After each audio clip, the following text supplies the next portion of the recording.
The Fountain, Day 108, Misunderstood. Recently, I took a trip to the Ark Encounter, a life-sized replica of the actual Ark that Noah built. It is awe-inspiring, to say the least, but the thing that impacted me the most was this. When Noah heard from God and began the long process of building the Ark, people thought he was crazy. They not only had never seen rain before, but they also wouldn't have built a boat of that size in the middle of dry land.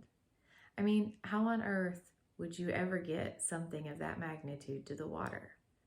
He was building for tomorrow, today. This concept is similar to the one we discussed last week in regard to David. Noah heard God speak what was to come, and he partnered with that word to build something that looked foolish to the world.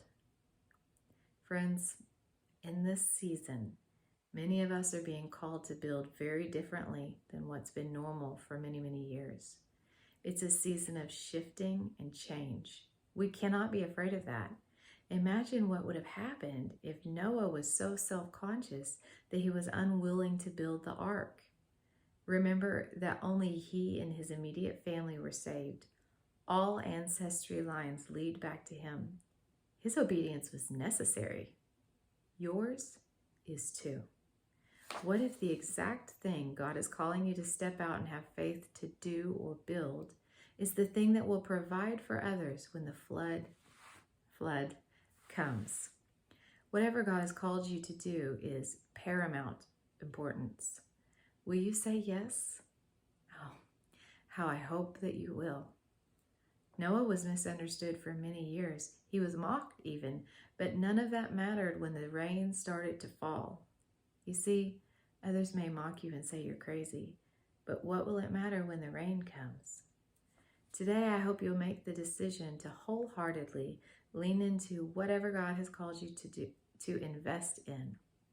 Even now, I'm feeling God reinforce to my heart that I am to be sowing into family every single day, to put family first, to invite my family into all the things I do, to include them in any ministry I do.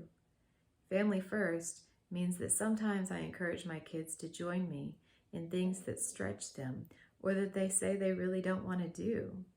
But knowing that it's God's heart for us means that I will continue to present myself and my work as an invitation to them.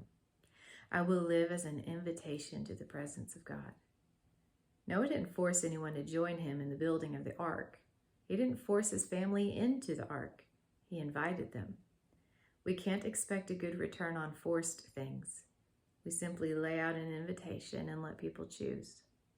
I must let my children choose. Noah was a righteous man, blameless among the people of his time, and he walked with God. Genesis 6:11. I'm going to bring floodwaters to the earth to destroy all life under the heavens, every creature that has breath of life in it.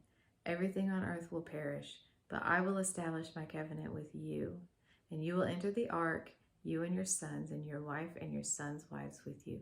Genesis 6, verses 17 through 18.